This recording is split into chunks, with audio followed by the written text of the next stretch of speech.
supaya sodakoh sedikitnya Rp450.000 ke pusat. Supaya dikerjakan dengan hati ridho dan niat karena Allah.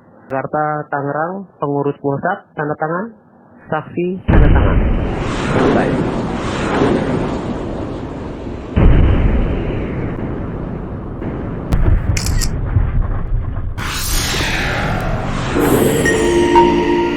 Assalamualaikum warahmatullahi wabarakatuh. Selamat berjumpa kembali para sahabat Hairil Anas TV dimanapun Anda berada.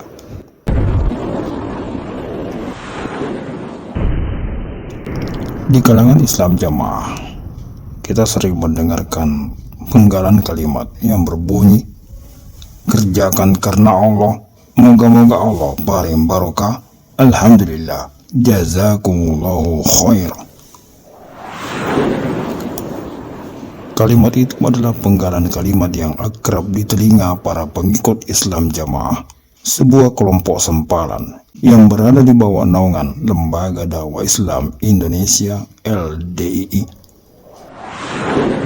Supaya sodakoh sedikitnya Rp450.000 ke pusat. Supaya dikerjakan dengan hati ridho dan niat karena Allah. Sepintas kalimat itu terdengar sangat biasa-biasa saja. Namun, penggalan kalimat yang selalu diucapkan oleh para penasehat atau pembawa materi dalam Majelis Hizbiyah Jukam Islam Jamaah LDI itu menyimpan misteri yang berbahaya. Ini adalah rekaman video yang terjadi. Kalimat itu juga menjadi kalimat penguat pesan-pesan dan ijtihad keamiran yang disampaikan melalui lembaran surat teks yang berisi amar atau perintah amir yang terbit setiap bulan dan wajib dibacakan kepada satu-satunya jamaah, iji-ijine jamaah, yang bermakna keseluruhan jamaah tanpa kecuali, anak-anak, orang tua, dewasa, remaja hingga manula, baik laki-laki maupun perempuan.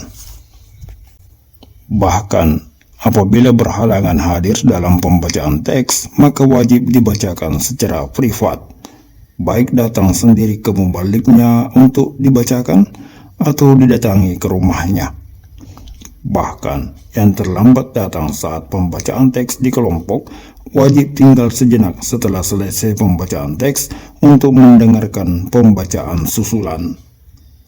Jauh lebih wajib dibandingkan dengan mendengarkan bacaan Al-Quran. Sementara isi dari lembaran teks itu kebanyakan adalah perintah untuk bermaksiat kepada Allah. Meski dalil-dalil yang tertulis dalam lembaran itu bersumber dari Al-Quran dan Al-Hadis, namun dalil-dalil itu justru digunakan untuk memperkuat ijtihad bermaksiat. Na'udzubillahi min dzalik. Jamaah LDI di Kelurahan Bedo ini adalah para kelompok kolot atau ultra ortodok yang masih berpahaman takfiri, yaitu menganggap orang Islam di luar jamaah mereka kafir. Kelompok ini menggunakan ayat-ayat Allah, memanfaatkan hadis-hadis Nabi dalam mengamalkan perintah amir yang berisi ijtihad untuk menjalankan maksiat kepada Allah.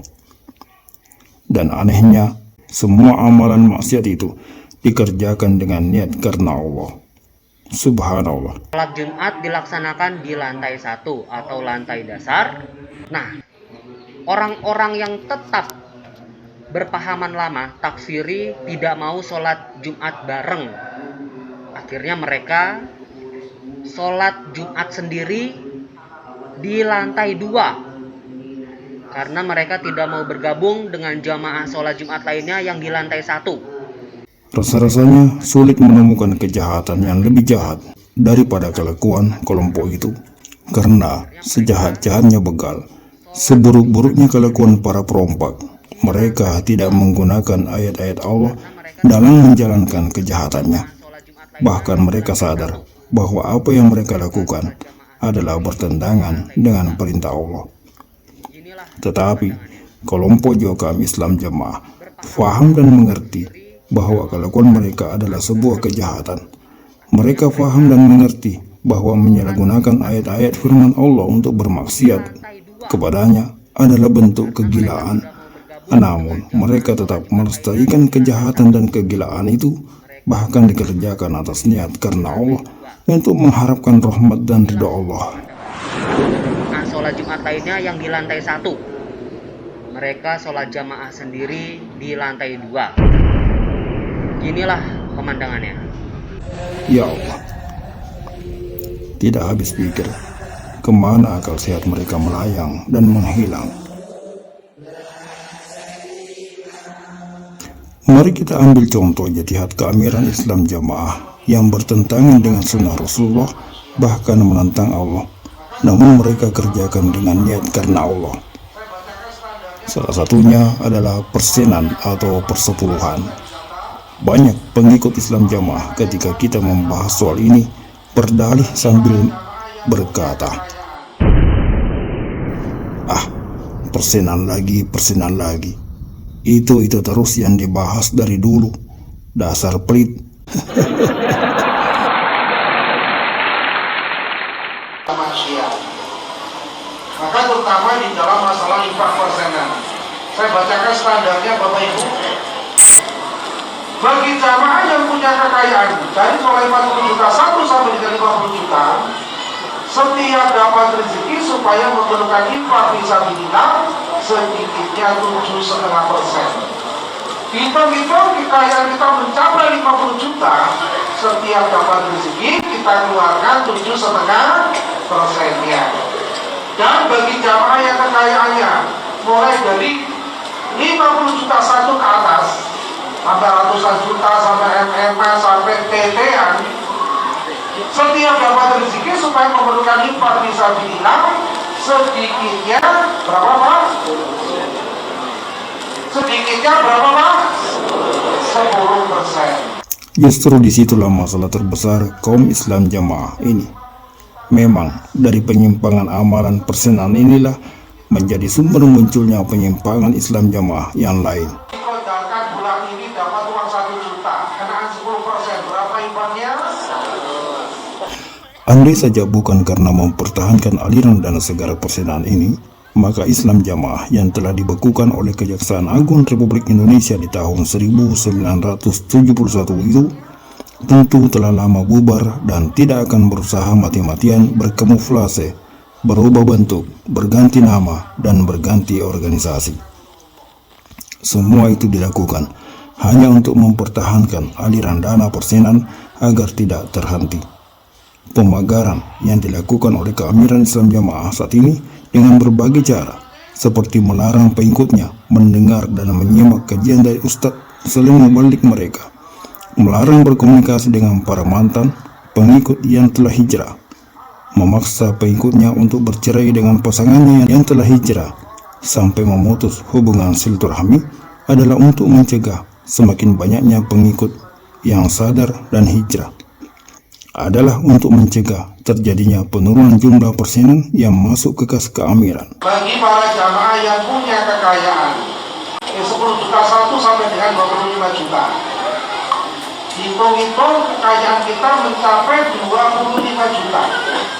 Setiap dapat rezeki supaya memerlukan infak fisabilillah.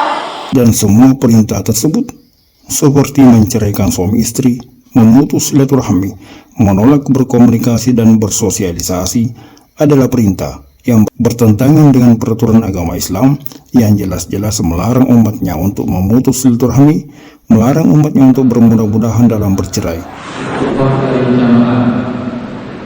Alias bukan orang jamaah dan tidak mau mengakui bapak imam, maka para jamaah supaya berhati-hati, jangan sampai terpengaruh atau dipengaruhi.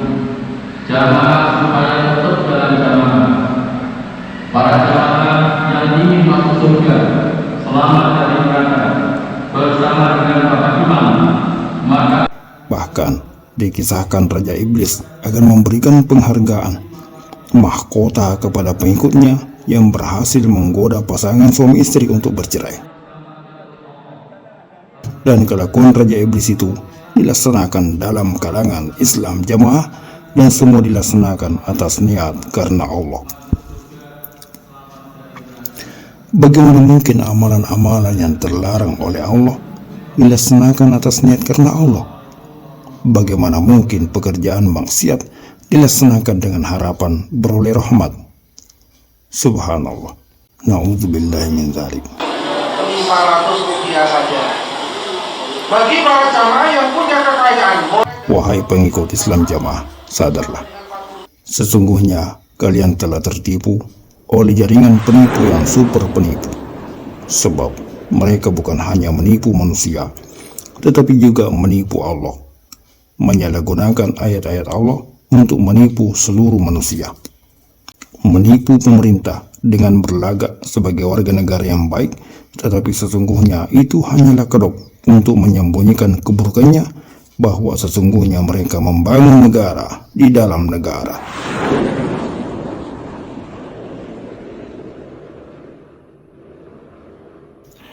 Untuk para sahabat yang masih terbelenggu di dalam kubangan lumpur jokam Islam jamaah, sadar dan keluarlah sebelum semuanya terlambat. Kayaknya sih kayak kamana, kayak karumpok nanya kali itu kayaknya. Kamana cina? Sekian celotehan. Assalamualaikum warahmatullahi wabarakatuh.